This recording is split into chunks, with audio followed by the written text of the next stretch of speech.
Hi, I'm Mason, 24. And the last thing my parents ever gave me was a lecture about how adversity builds character, while handing my brother a $70,000 house down payment check like it was a birthday card. They sat me down in the living room, that same over-decorated shrine to beige throw pillows and live, laugh, love wall decals, and said it like it was noble. We've decided to help Connor get on his feet. It's time he had a place of his own. Connor, the golden boy. The one who flunked out of 2 majors, wrecked Dad's Camry, and once tried to start a protein powder pyramid scheme. That Connor. I blinked. So you're buying him a house? No, Mom said, smiling like I'd misunderstood. Just a down payment. $70,000. He still has to get the mortgage. Ah, yes. Character development with a mortgage attached. And me? I asked. They exchanged a look. I swear, it was rehearsed. Like they'd practiced this line in the mirror. We think it's more valuable for you to struggle a little. You've always been the strong one. Giving you money wouldn't teach you anything. I stared at them. 2 people I had once tried so hard to make proud. I had a job. A budget. I paid off my student loans early and had a 740 credit score. But apparently that made me less deserving. You're saving character? I repeated. Like I'm a savings account for humility? Dad nodded like a proud philosopher. Exactly. One day you'll thank us. Spoiler, I didn't. That night, while they celebrated Connor's new starter home over champagne and charcuterie, I packed a bag, deleted the family group chat, and moved out of the apartment I was still splitting with 2 roommates and a leaky ceiling. They didn't even notice until 3 weeks later, when they tried to call me to help them set up Connor's IKEA furniture. Classic.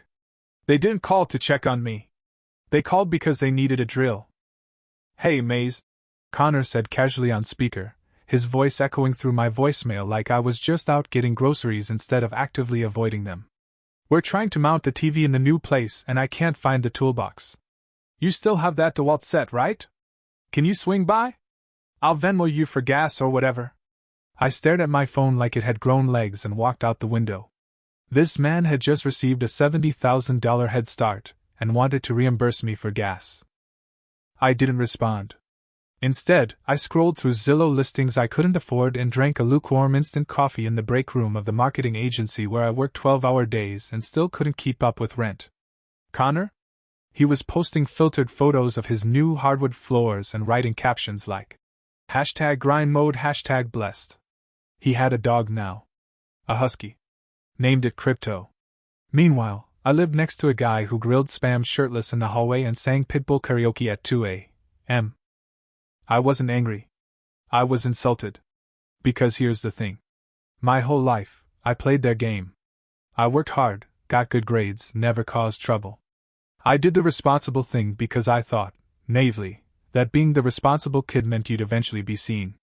But in my family, being dependable was like being invisible.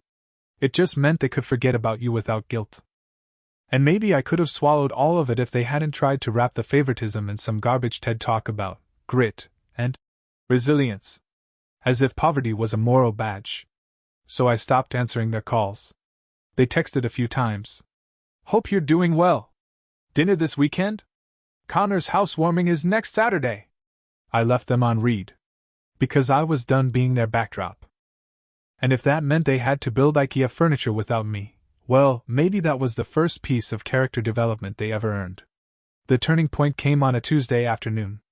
I was sitting in a windowless conference room at work, pretending to care about a slide deck titled Synergizing Cross-Platform User Funnels, when I got the notification. Incoming wire transfer, $3,500. 00, memo, from Mom, for emergencies. I blinked. $3,500. That was more than they'd given me in my entire adult life. I stared at the memo again, like it might rearrange itself into something that made sense. It didn't. An hour later my phone buzzed. This time it was a group text, just my parents and me. Connor wasn't in it. Mom, please don't be mad. We just want to help. Your brother told us you've been distant. We didn't realize things were so hard. Dad, we're not trying to insult your independence. We're proud of you. But we want to support you too. Let us. Let them? Where were they when I skipped meals to afford rent? When my brakes gave out and I Ubered to work for a month? When I spent Christmas alone because I couldn't afford the flights and the judgment? I walked out of the meeting. Just stood in the parking lot breathing like I'd been punched. Then another text. Connor. Hey, just wanted to say, I think I screwed up. Told them I think they owe you more than you've ever asked for. I didn't get it before. I think I'm starting to. That hit harder than I expected. Not because I trusted it, Connor's sincerity had the shelf life of a Snapchat, but because for the first time, he was the one speaking up for me. Still, I didn't touch the money. I let it sit in my account like a guilt monument. Instead, I did something else. I applied for a job in Chicago. A real job. Strategic marketing for a startup doing actual work that mattered. I didn't tell anyone. Didn't ask for permission. Just took my portfolio, updated my resume, and flew out for the interview using points I'd saved for 3 years. And when I got the offer 2 weeks later, I accepted it. No group text. No goodbye dinner. No guilt. Just me, moving forward. Alone, maybe? But finally on my own terms. Moving to Chicago felt like shedding a skin I didn't know I was wearing. I sublet a tiny studio in Lakeview, exposed brick, one squeaky window, and just enough space for a mattress and a desk. It wasn't much, but it was mine. No Connor's leftover furniture. No guilt-soaked handouts labeled emergency. Just me, a second-hand coffee table, and a skyline that didn't owe me a damn thing. The new job was a whirlwind. Long hours, tight deadlines, and a boss who once threw a whiteboard marker so hard it embedded in a ficus. But the work? It mattered. We were building community impact campaigns, actually helping small businesses get visibility. It wasn't glamorous, but for the first time in years, I didn't feel like a cog in someone else's machine. I felt seen. Back home, the silence started to shift. At first it was texts, small, awkward ones. Mom. Hope the new job's going well. We're proud of you. Dad.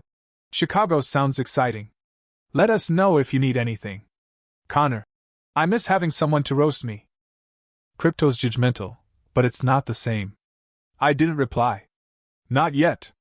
Not because I hated them. Not even out of anger, really. But because I needed them to sit in the silence they built. To understand that being ignored your whole life doesn't end with a single wire transfer and a few lukewarm apologies. It takes time. And maybe a little discomfort.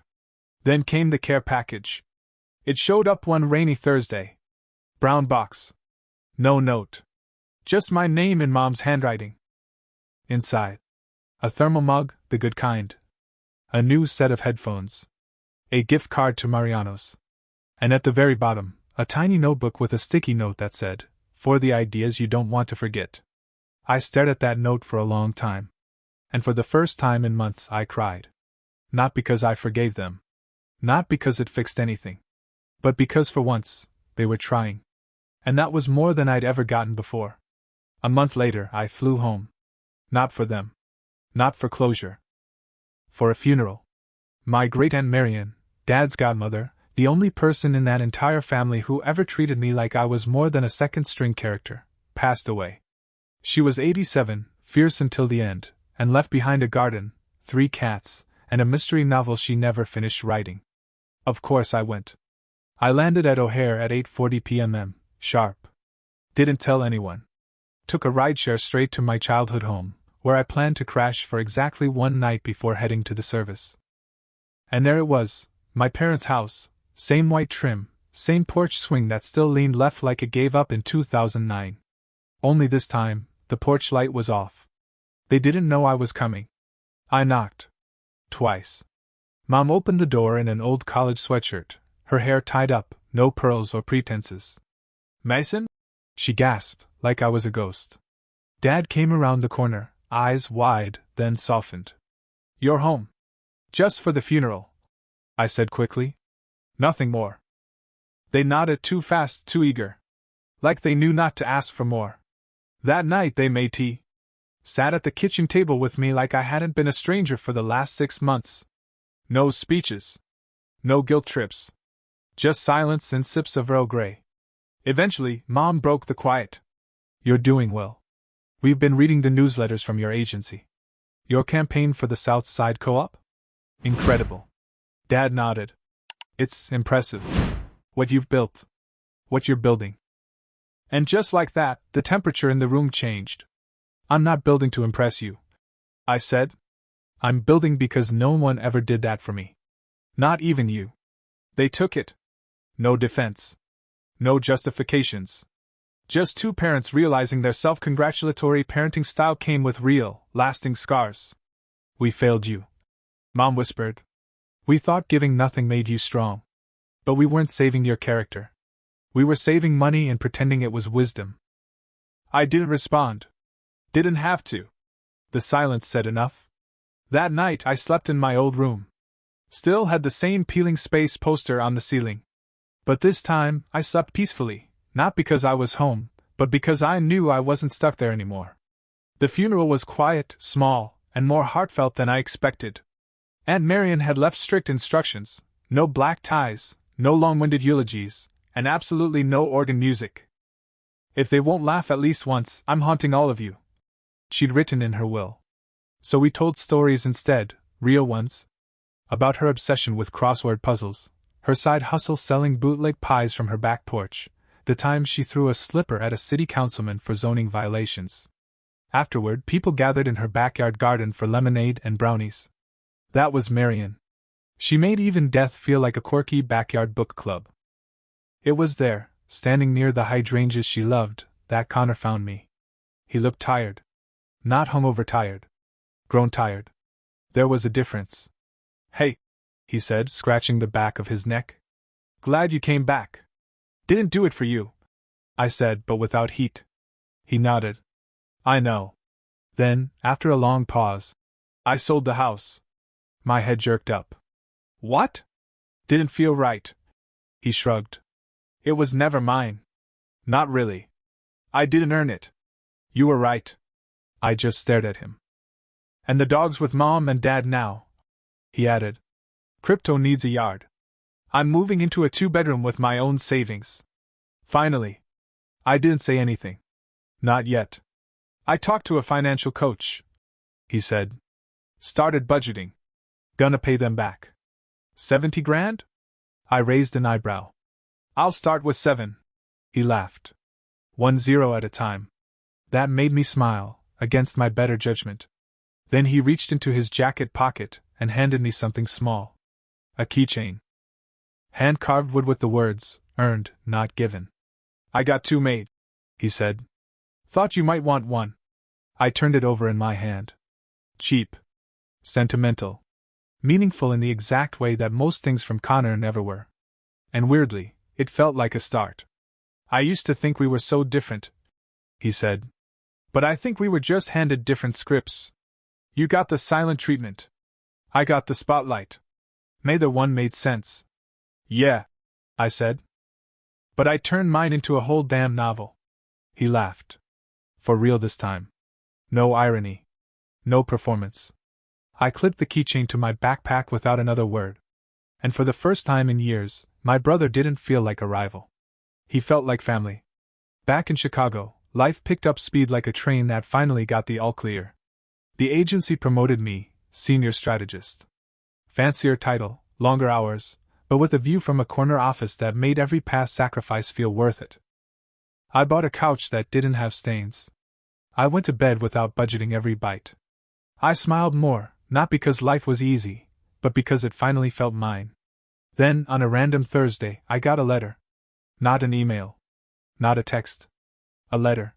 Cream-colored envelope, elegant handwriting. From my parents. Inside was a single sheet of paper.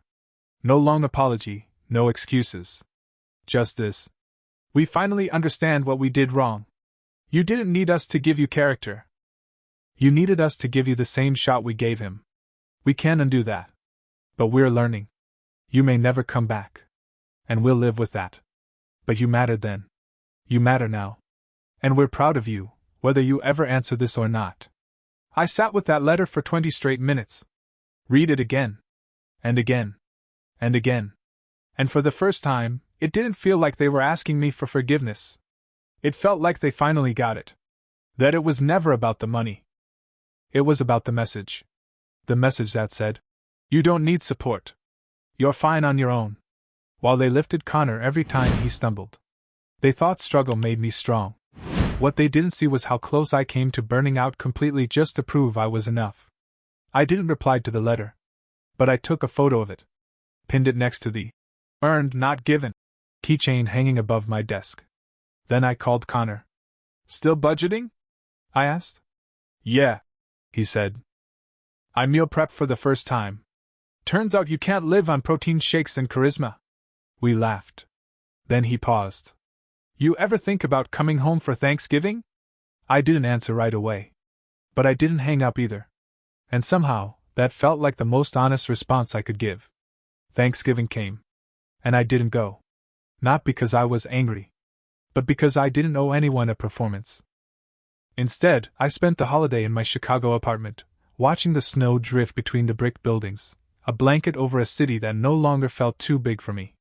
I roasted a chicken, because turkey is dry and overrated, and I drank wine out of a coffee mug while listening to a jazz playlist Aunt Marion once sent me on a USB drive titled, "For When You Finally Start Living." It wasn't lonely. It was quiet. Deliberate. Peaceful in a way I didn't know I'd craved for so long. And then, around 8 p.m., the group call came in. My phone lit up with 3 names: Mom, Dad, Connor. I stared at the screen. Let it ring once. Twice. Then I answered. Connor's face popped up first, grinning like he'd won the lottery. "You answered. Happy Thanksgiving," I said, voice calm. Measured. Grown. Mom and Dad were sitting behind him on the couch, both leaning in, awkward and unsure, like they didn't know what version of me would be on the other end of the line. I didn't give them a script. I just let them talk. Dad cleared his throat. "We made your sweet potato recipe. Use real maple syrup this time," Mom added, like that might somehow count as emotional growth. Connor tilted the phone to show a modest spread on the dining table. No catered trays. No over-the-top centerpieces. Just food. Real. Simple. Normal. "I thought about coming," I said. "You still can," Mom offered gently. "Or not. Either way, we'll be okay." And just like that, I knew it was true. For the first time, there was no performance. No pressure. Just an invitation, one I could decline without guilt. We talked for 20 minutes. About nothing and everything. Crypto barked in the background. Dad made a joke that actually landed. Connor offered to visit me in Chicago next month. When we hung up, I didn't feel sad. I felt seen. But this isn't a story about forgiveness. It's a story about freedom. A week after Thanksgiving, I got a call from the founder of a nonprofit I'd quietly been consulting for on weekends. She said they were looking for a new director of strategy, someone who understood both the business side and the human side. Someone who could build campaigns with heart. I didn't even have to think about it. I said yes. I gave my 2 weeks at the agency. My boss blinked like I just confessed I was quitting to join a cult. But she shook my hand and wished me luck. I think she knew I was chasing something that couldn't be measured in performance reviews and bonus tiers. In January, I moved again. Not far, just to a slightly bigger apartment with actual sunlight and space for a real desk. I hung the letter from my parents in a frame. Not as decoration. As documentation. A record of the shift. The before and after. The keychain from Connor? That stayed on my backpack. It jingled every morning on my walk to the new office, a reminder that people, even the ones who disappoint you the most, can change, if they want to. And me? I stopped trying to prove anything to anyone. Stopped trying to earn affection that should have been unconditional. I started journaling again. Reading for pleasure. Volunteering on Sundays. Building things that didn't need likes, clicks, or quarterly reviews to be worthwhile. My worth, I realized, wasn't tied to struggle. It was never about what I didn't get. It was about what I built in spite of it. And slowly, my parents started showing up, not with money or grand gestures, but with presence. Mom sent me a book of short stories she loved. Dad called me just to ask how my week was. Connor forwarded a podcast about financial literacy with the subject line, "Learning stuff I should have known 5 years ago." I didn't forget what they did. I just stopped letting it define me. You don't need to forgive people to move forward. You just have to stop waiting for them to catch up. A year after that Thanksgiving, I stood on a stage at a community entrepreneurship panel, talking to kids who'd grown up in neighborhoods where ambition was seen as arrogance, where earning your keep too often meant, "We're not going to help you." And I told them my story. Not the polished version. The real one. About parents who meant well but did harm. About a brother who woke up a little too late. About walking away, not in anger, but in clarity. I told them that sometimes, the best thing you can do for yourself is stop asking to be chosen, and choose yourself instead. When the panel ended, a kid, maybe 19, came up to me and asked, "Did they ever say sorry?" I smiled. "Yeah. Eventually." "And did it fix everything?" "No," I said. "But it fixed me. And that's enough." It always was. The last thing I see every night before I shut off the light is that letter in its frame, and a keychain swinging gently from the hook beside it. Earned. Not given. That's the story I live now. Not for them. Not to prove a point. Just for me. And I've never been freer.